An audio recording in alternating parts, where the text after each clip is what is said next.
one of the things we accidentally canceled very briefly was Ebola, Ebola prevention. I think we all want Ebola prevention. From then until now, what do we see?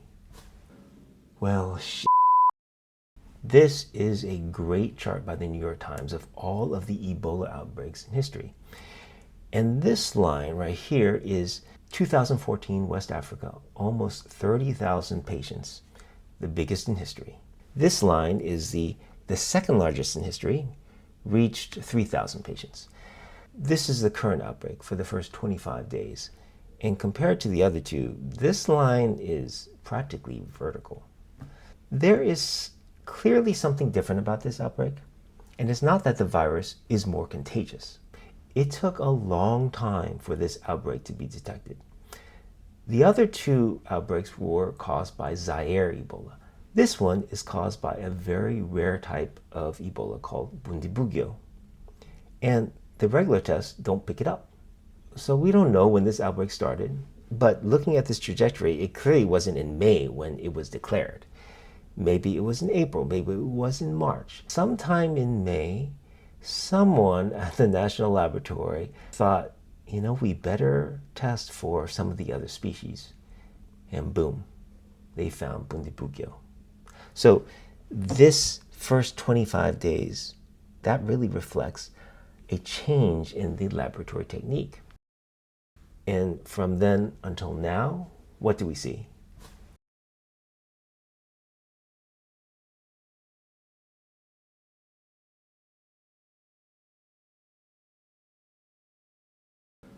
Well, when the WHO declared the Ebola emergency in May, that was just the starting gun for the international response.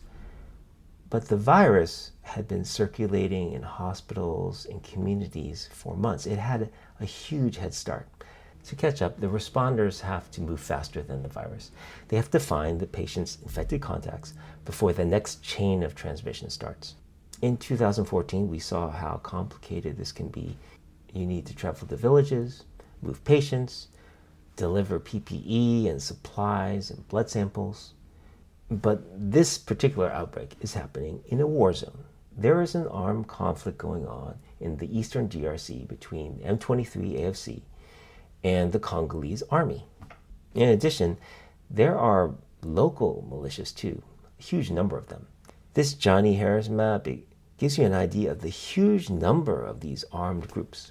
So roads and towns and mining areas, they can all be under different systems of control. But every roadblock or every wait for permission, that just slows down the responders. But the virus just keeps moving. Here's a map made by the DRC National Institute of Public Health. The red zones are the ones with the highest case counts. So the INSP has overlaid movement of mobile phones over these maps, and you can see the huge flows of people in and out of actually the zones with the highest case counts. These are not isolated rural villages. These are thriving cities and towns, and people are moving constantly. The region's economy are driven by mines. So miners and buyers and sellers and temporary workers, even food sellers, they're just moving in and out of the mining sites. The miners themselves, they have cash and they know how to move around. So if they get sick with Ebola, they're not going to stay in the same place. They're going to travel to get the best medical care possible. That might be a couple of towns over. It's a huge blow to health responders who have been trying desperately to slow the spread of Ebola in the Democratic Republic of Congo. On Sunday, the country's health ministry officially reported that the disease has reached two new provinces, Chopo and Otuele. And that's how undiagnosed Ebola can move to different provinces. And finally, the outbreak response depends on people cooperating. And people in this region have experienced years of violence. They don't trust institutions and they don't trust the healthcare system. On Thursday, a treatment centre in the town of Rampoa was torched by angry relatives of a victim of the disease after they were stopped from retrieving his body. Health workers are, across the board, facing an uphill battle to contain both the outbreak and the fear that it causes. This is more serious than not trusting the science. They don't trust the institutions that deliver the science.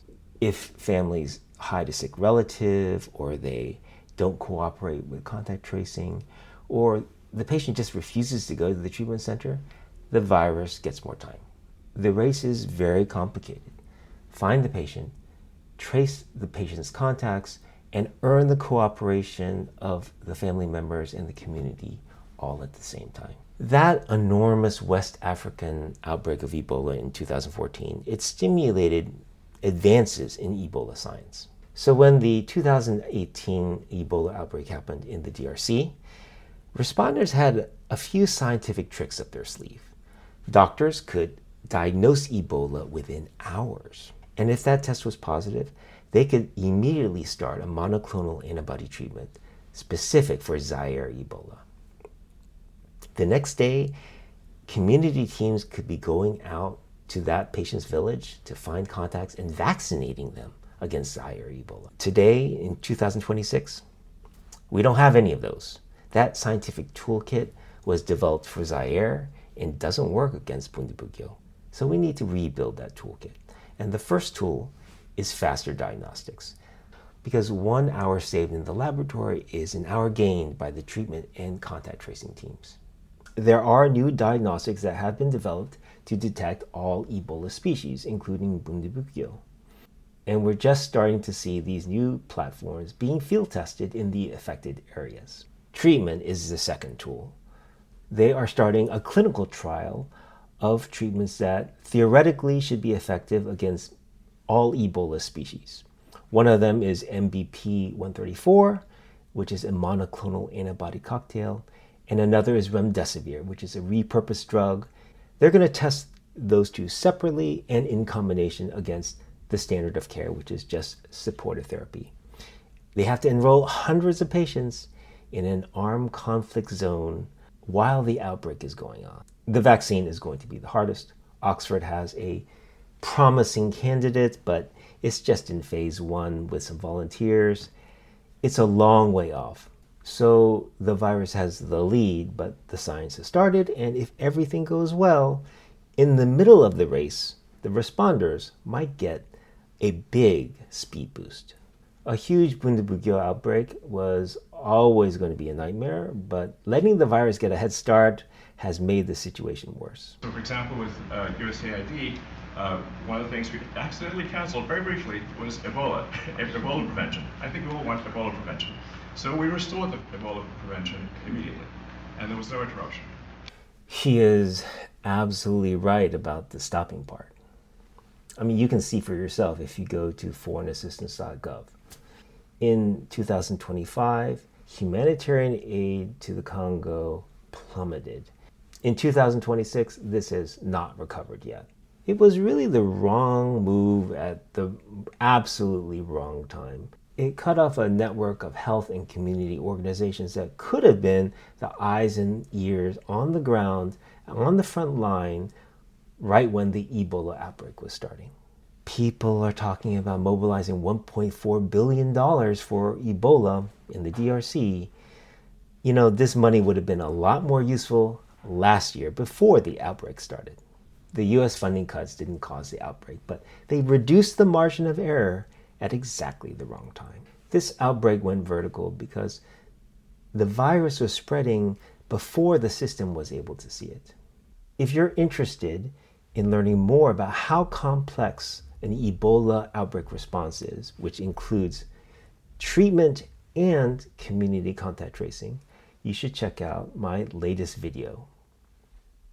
And come back to this channel for more updates about the 2026 Ebola outbreak in the Congo.